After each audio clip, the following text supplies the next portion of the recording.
The number one thing that holds people back from real estate investing is the lack of knowledge. They simply don't know what it takes to get into real estate investing, what it takes to actually make a purchase happen. Sure, maybe you've bought a primary residence before, but when it comes to the world of investing, you have no clue, you don't know where to start. Is the process the same? Is it different? And that lack of knowledge is stopping many people from taking the dip into the investor realm and starting to create some passive income that you're looking for. Today, we are going to break it all down, show you exactly what it takes to become a real estate investor in just 30 days. It doesn't have to be a year-long process. It's really, really simple. We're gonna break it all down for you today. You don't wanna miss it.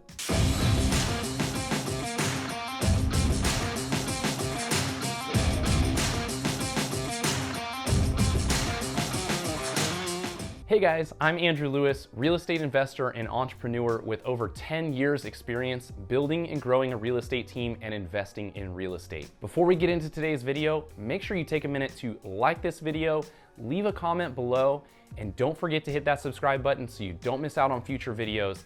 I'm here to help you break out of the 9-to-5, gain financial freedom, and grow wealth through real estate. So you've decided you want to become a real estate investor, you don't know where to start, maybe you've got some idea and you're just looking for some clarity on what the whole process looks like to see if it can even be a reality for you.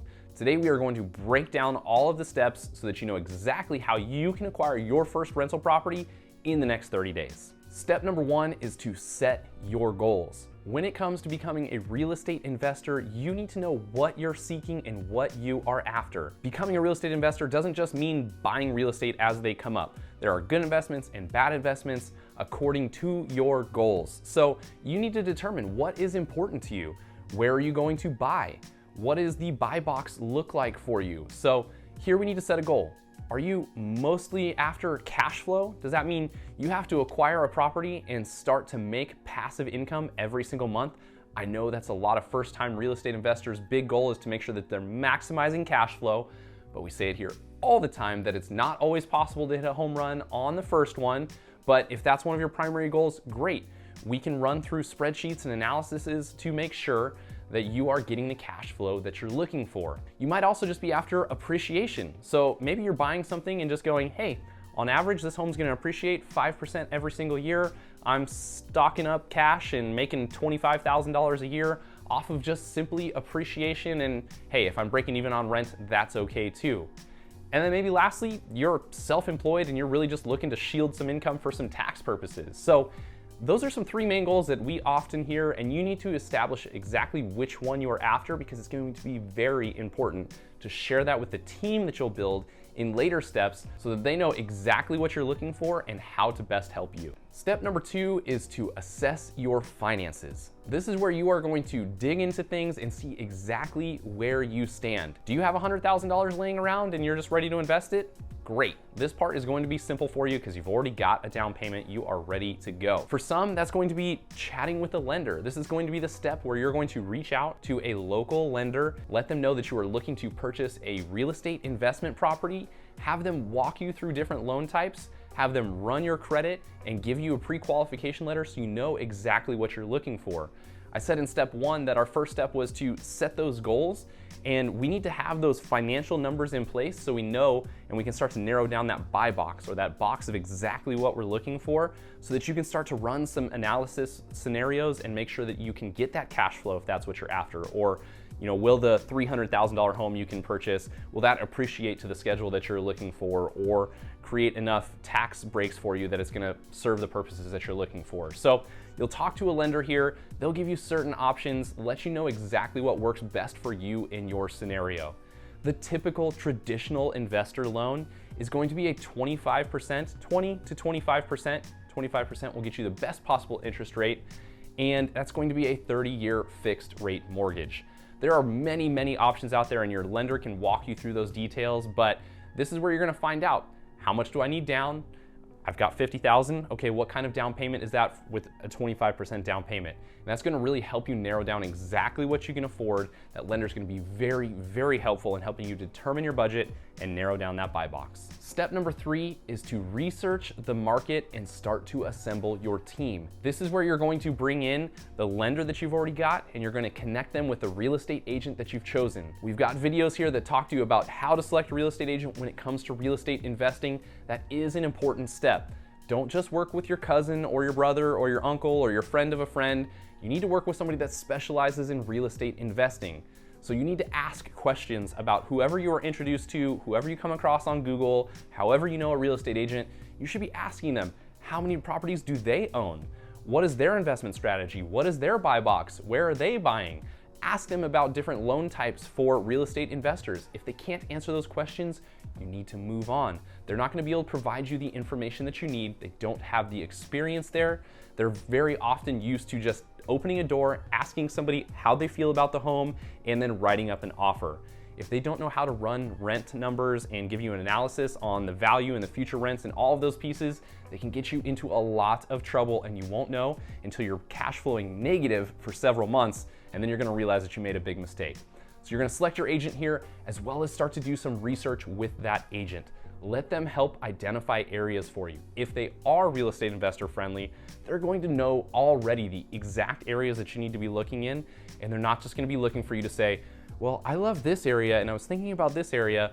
They're gonna tell you, nope, this is where you need to go. This is where the taxes are the lowest. This is where the appreciation is going to be the best. This is where renters often go to, and they will really help you evaluate where that area is. Sure, you can do some of the research on your own, and you can find some online forums. There's Bigger Pockets forums and all sorts of places that you can look to find exactly where you want to invest your money and start doing some research on specific areas. But once you've kind of honed in that general area, that's where the real estate agent's really gonna come in and tell you, this is the neighborhood you need to be in, this is where you need to make that purchase, this is the kind of cash flow you can expect, and they're really gonna help you complete this research phase.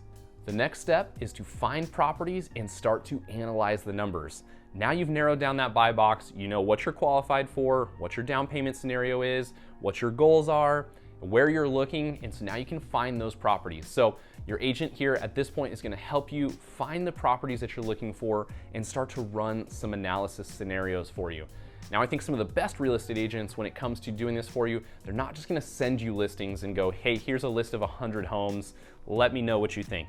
Again, if they're real estate agent friendly, they're gonna run an analysis for you before you ever see those homes. Because again, we're not operating on, this is how I feel about this house, I love the view, oh, I love the floor plan here. You're really looking at, do the numbers make sense?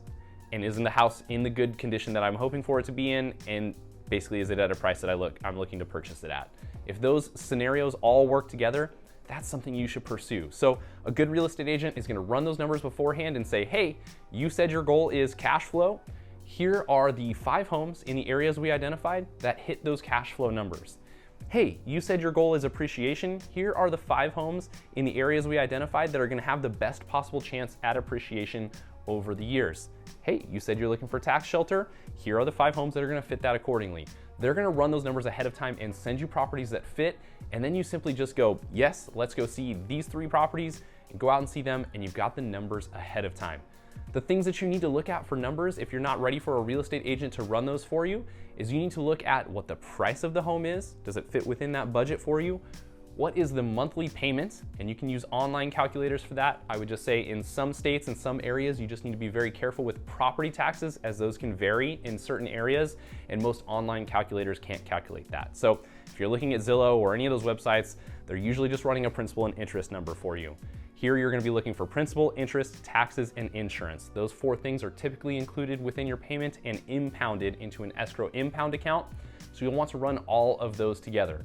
But once you've got your price, you know what your payment is, then you've got to do some research, and you can do some of this on Zillow and some of those type websites as far as what the home can rent for. Sometimes Zillow will give you a rental zestimate that will tell you what they estimate that home will rent for. That can be, you know, good by 10% or bad by 10%, but it can give you at least a rough start to say, hey, this property may cash flow up front. So you are going to subtract the monthly mortgage estimate from the estimated rent payment, and that's gonna show you your cash flow scenario. Now, there are other metrics that people look at. You can find other videos on our channel about cash on cash returns and rent to value ratios and all of those pieces. But if you've identified your goals clearly and cash flow is one of those, or appreciation is one of those, then you basically know what you're looking for. You don't need to get way off in the weeds as far as those scenarios. And a lot of times I find that those scenarios and those breakdowns actually stop people from buying because it's very area specific. Southern California will be completely different than Kansas City, and New York City is gonna be completely different than Orlando, Florida. So you need to find a number that works for you, find that cash flow, run those scenarios, and you'll know which one's right for you. The next step is to go out and make an offer. You saw the property, you verified the condition, you know the numbers work out, and you are good to go. Now you get your agent involved to actually negotiate a deal for you on that property. Now, a good agent is going to tell you what the market actually looks like. If it is a hot seller's market, you are going to expect to pay over asking price. And I know that goes against, I'm an investor and I want the best possible deal. But if you want to get your foot in the real estate market, you're going to need to take that into account.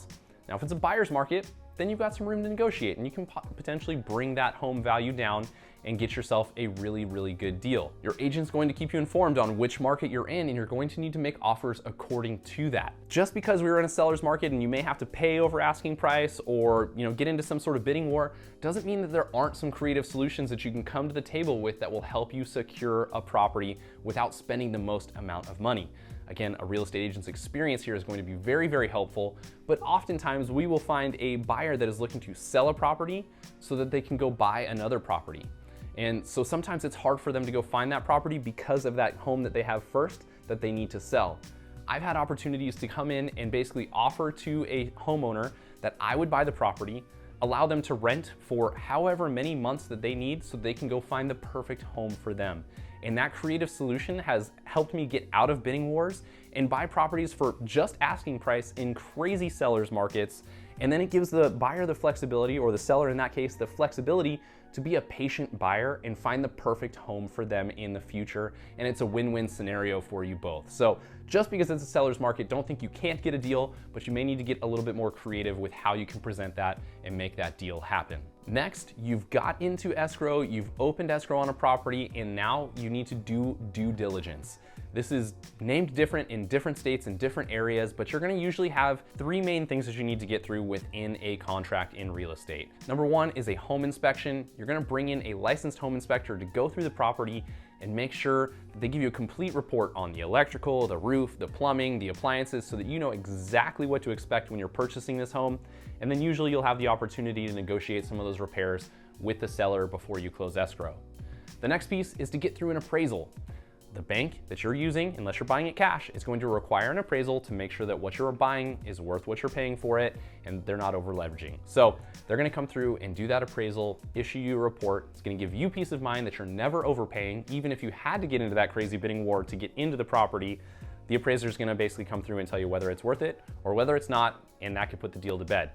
And then last but not least is the loan. Your loan's gonna have to get processed, and usually you'll have a loan contingency written within your contract. And so your lender's gonna work with you side by side to get that loan processed and help you officially close on the deal. Last but not least is to close the deal and then to begin to prepare the property to rent it out. You get through that entire escrow period, you get the keys to the property, then you need to make some decisions. Do I need to do some paint and some carpet and get the place ready for a tenant? One thing I always tell people to keep in mind here is you're not looking to be a slumlord, but you're also not looking to give them a luxury palace with marble countertops and the highest of high-end finishes. So you need to find that delicate balance. And again, keep in mind that you're not living there. I've struggled early on with, oh, well, this is the flooring that I would pick, and maybe it's a few notches above what should actually go into a rental because those are my preferences. So try to put some of your preferences aside.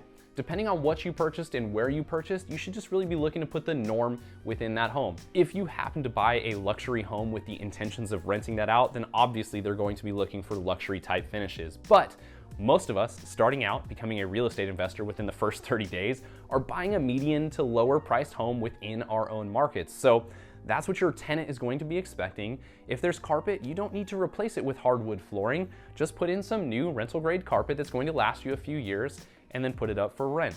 Same thing with paint and upgrades and finishes and all of that. So you need to make the place clean and presentable, but you don't need to over upgrade it.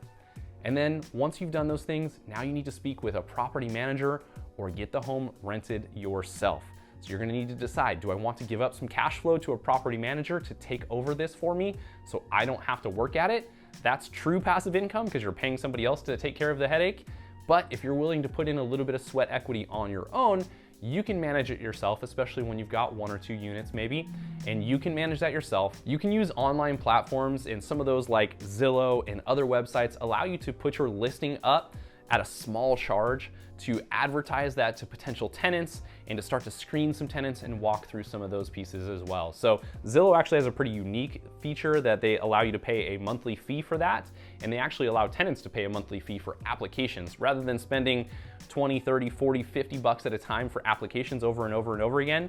Zillow basically just says, pay us a one-time a month fee, and we will allow you to apply to any properties that you want to throughout that month period. So it's a great option, and I think it's only gonna grow from here. So I would definitely use that if you're looking to rent this place out on your own. But if you're looking to use a property manager, just make sure you interview them. There are lots of bad property managers out there, people that will walk off with your money. So make sure that you ask some questions, get some reference checks, make sure you're doing your due diligence here.